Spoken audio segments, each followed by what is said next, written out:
STV news देख रहे हैं आप। आज की प्रमुख खबरों के साथ मैं हूं अंसारुल हक। पहले सुर्खियां। बिहार में उर्दू भाषा को बोलचाल में लाने और सरकारी कामों में उर्दू का उपयोग किए जाने को लेकर उर्दू विद्वान शमीम अहमद पहुंचे मोतिहारी। वक्फ बोर्ड के कार्यालय में हुई एक महत्वपूर्ण बैठक। होमगार्ड जवानों ने अपनी 21 सूत्रीय मांगों को लेकर मोतिहारी में निकाला मशाल जुलूस। सरकार के खिलाफ की नारेबाजी, मांगे पूरी नहीं होने पर हड़ताल पर जाने की दी धमकी। राष्ट्रपिता महात्मा गांधी की 77वीं पुण्यतिथि के अवसर पर MGCOB में पुष्पांजलि अर्पण कार्यक्रम का हुआ आयोजन। कुलपति ने कहा, गांधी के विचार पूरे विश्व में आज भी हैं प्रासंगिक। बिहार विधानसभा चुनाव को लेकर जनसुराज पार्टी ने कल्याणपुर में बढ़ाई अपनी सक्रियता, बूथ स्तर तक संगठन मजबूत करने पर जोर। ढाका पुलिस लगातार चला रही है वाहन जांच अभियान। बिना हेलमेट के कई वाहन चालकों से वसूला गया जुर्माना। पश्चिमी चंपारण के चनपटिया विधायक उमाकांत सिंह, प्रखंड शिक्षा पदाधिकारी मझौलिया हफीजुर रहमान आदि ने प्रज्ञा मंच का किया उद्घाटन। मेधावी छात्र छात्राओं को किया पुरस्कृत। मोतिहारी डीएम ने आज सिकरहना तटबंध स्थल का किया निरीक्षण। स्थानीय विधायक जिला पार्षद ने जन समस्याओं से डीएम को कराया अवगत। मोतिहारी एक भव्य खेल महोत्सव का बनेगा गवाह। खेलो मोतिहारी नामक खेल महोत्सव का हो रहा है आयोजन। करीब 4 से 5 हजार प्रतिभागियों के पंजीकरण की संभावना।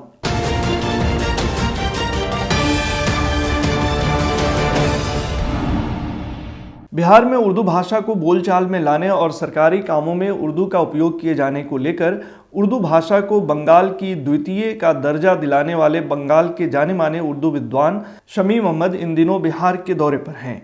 इस कड़ी में वे मोतिहारी पहुंचे, जहां वक्फ बोर्ड के कार्यालय में एक महत्वपूर्ण बैठक आयोजित की गई। बैठक में जिला औकाफ बोर्ड के अध्यक्ष सैयद मोबीन अहमद, समाज सेवी इश्तियाक आलम, अन्य गणमान्य व्यक्ति, उर्दू भाषा से जुड़े बुद्धिजीवी और कई स्थानीय लोग उपस्थित रहे। वहीं बैठक को संबोधित करते हुए शमीम अहमद ने कहा कि उर्दू भाषा देश की गंगा जमुनी तहजीब की पहचान है और इसे हिंदी के साथ समान रूप से महत्व दिया जाना चाहिए। उन्होंने बताया कि पश्चिम बंगाल में उन्होंने सरकार से संघर्ष कर उर्दू को द्वितीय भाषा के रूप में मान्यता दिलाई और अब वे बिहार में उर्दू हिंदी एकेडमी के तत्वाधान में उर्दू भाषा सरकारी गैर सरकारी कामों में उर्दू भाषा को स्थापित करने के लिए प्रयासरत हैं। उन्होंने कहा कि बिहार में उर्दू को लेकर लोग जागरूक हैं, लेकिन इसे सरकारी स्तर पर मजबूती से लागू करने की जरूरत है। वहीं बैठक में मौजूद जिला औकाफ बोर्ड के अध्यक्ष सैयद मोबीन अहमद ने भी इस पहल का समर्थन किया। उन्होंने कहा कि बिहार में उर्दू भाषा के विकास और संवर्धन के लिए ठोस कदम उठाने की जरूरत है। उर्दू को द्वितीय भाषा के रूप में उपयोग में लाने से इससे जुड़े लोगों को लाभ मिलेगा और यह भाषा नई पीढ़ी तक सही रूप में पहुंच सकेगी। मौके पर मौजूद अन्य वक्ताओं ने भी इस पहल की सराहना करते हुए कहा कि बिहार की संस्कृति और इतिहास में उर्दू का अहम योगदान रहा है और इसे संरक्षित करने की दिशा में सरकार को उचित निर्णय लेना चाहिए। बैठक की अध्यक्षता अबू नसर निहालुद्दीन ने की और संचालन उजैर अंजुम ने किया। साथ ही इंतजारुल हक, अकील अहमद, सबा अहमद शोख, जामी अहमद, इश्तियाक अहमद इत्यादि गणमान्य लोग मौके पर मौजूद थे। ये 23 फरवरी को पटना में हमारी किताब की एक रस्मी इजरा है, जो किताब का नाम है संतरास, जो मेरे लाइफ के ऊपर लिखी गई और उसके बीच में रमज़ान आ रही है। रमज़ान के फ़ौरन बाद ख़त्म हो गई ईद का नमाज के एक हफ्ते के बाद हम पूरे बिहार के दौरे पर निकलेंगे और गांव-गांव जाएंगे। इसमें 2 ये है कि एक तो लोगों के अंदर बेदारी लाने की ज़रूरत है। यहाँ तो सरकार की दूसरी ज़बान तो है ही है और यहाँ की सरकारें भी काम कर रही है उर्दू के हवाले से, जो अभी हम आप लोगों से सुन रहे हैं। मगर इसमें जो हमारी कौम जो है, जो उर्दू ज़बान के लोग मानने वाले हैं, वो कहीं ना कहीं वो अपनी मादरी ज़बान के तई ईमानदार नहीं है। उनको कैसे बेदार किया जाए और ज़बान के हवाले से उन्हें बताया जाए कि दुनिया की कोई भी कौम, जिस कौम ने अपनी ज़बान को तर्क कर दिया, वो कौम वजूद हस्ती से मिट जाएगी। तो हमारा मिशन है कि दोनों ज़बान की तरक्की के लिए हम काम करें और लोगों को साथ लाएं। इसी उन्मान से काम करेंगे। सरकार से क्या मांग है?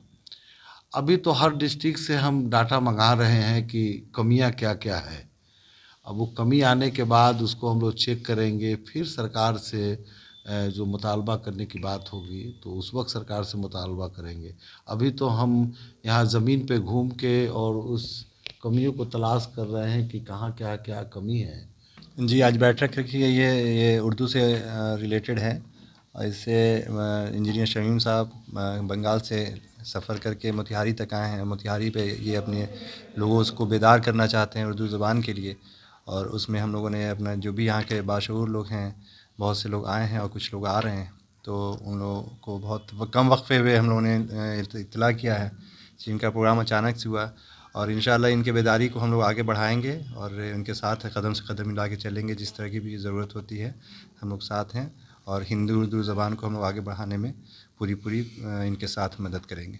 मोतिहारी में आज बिहार गृह रक्षा वाहिनी स्वयंसेवक संघ के बैनर तले होमगार्ड जवानों ने अपनी 21 सूत्री मांगों को लेकर मशाल जुलूस निकाला और सरकार के खिलाफ जोरदार नारेबाजी की। प्रदर्शनकारी होमगार्ड जवानों का कहना था कि सरकार उनकी मांगों पर गंभीरता से विचार नहीं कर रही और बार बार आश्वासन देने के बावजूद कोई ठोस कार्रवाई नहीं हो रही है। संघ के जिला अध्यक्ष सुमन सिंह ने कहा कि बिहार सरकार होमगार्ड जवानों की मांगों को नज़रअंदाज कर रही है। जब भी आंदोलन किया जाता है, सरकार केवल आश्वासन देकर मामला टाल देती है।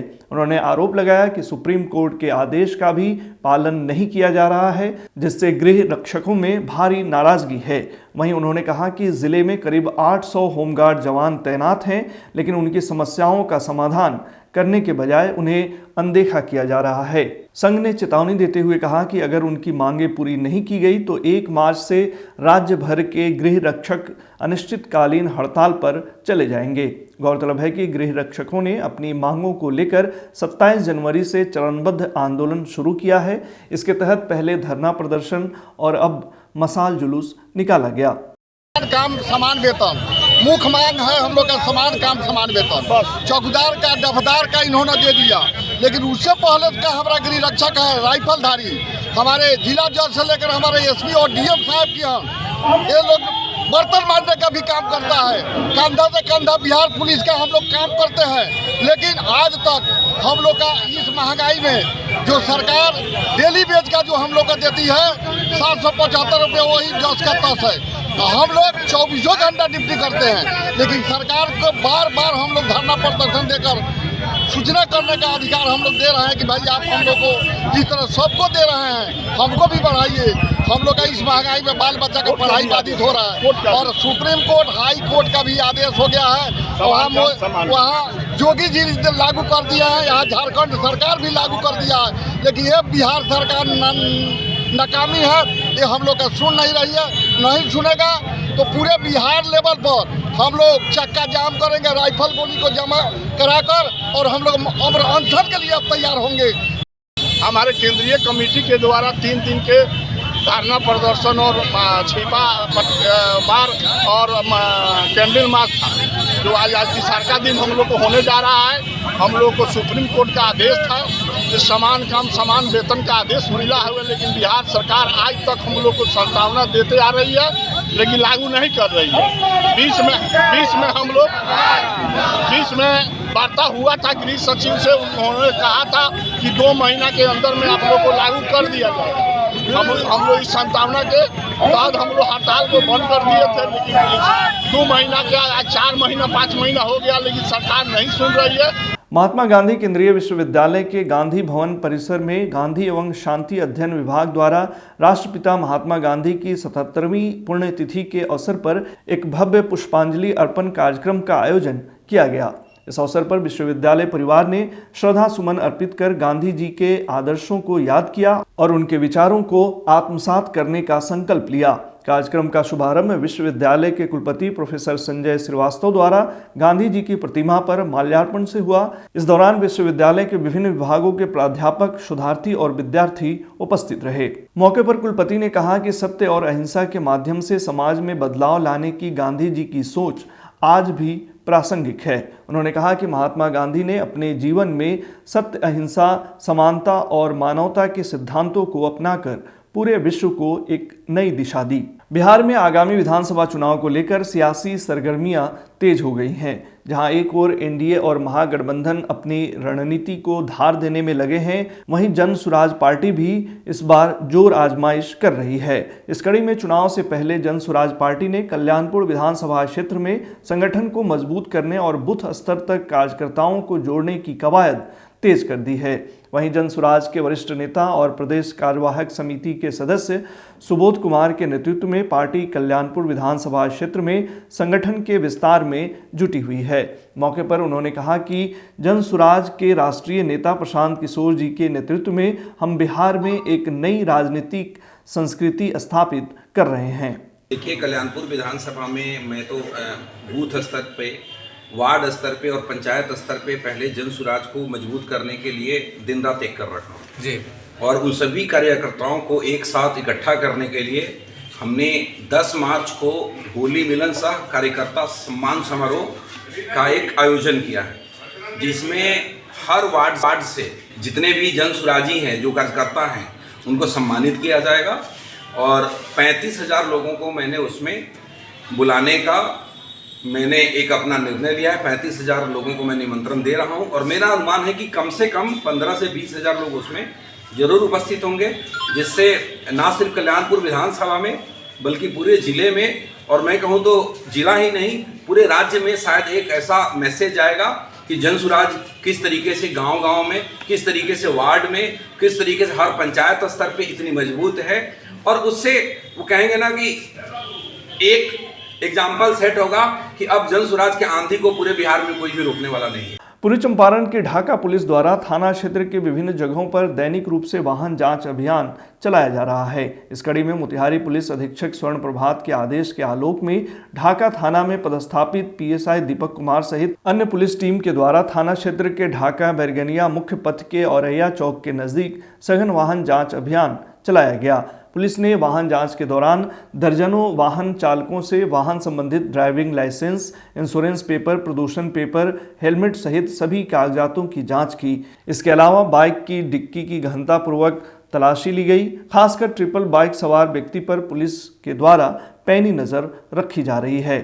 पश्चिमी चंपारण के मझौलिया प्रखंड क्षेत्र अंतर्गत राजकीय मध्य विद्यालय पारस पकड़ी में प्रज्ञा मंच का उद्घाटन चनपटिया विधायक उमाकांत सिंह, प्रखंड शिक्षा पदाधिकारी हफीजुर रहमान तथा प्रधानाध्यापक रामाशंकर सिंह ने संयुक्त रूप से फीता काटकर किया। अपने संबोधन में चनपटिया विधायक ने कहा कि अनुशासन के साथ अपने जीवन पथ पर चलते रहने से ही उज्जवल भविष्य की कामना की जा सकती है, चाहे वह पढ़ाई का क्षेत्र हो या खेल का। बच्चों को पढ़ाई एवं खेलों के महत्व को समझना चाहिए, क्योंकि मानव जीवन में पढ़ाई के साथ साथ खेल कूद भी स्वस्थ शरीर के लिए आवश्यक है।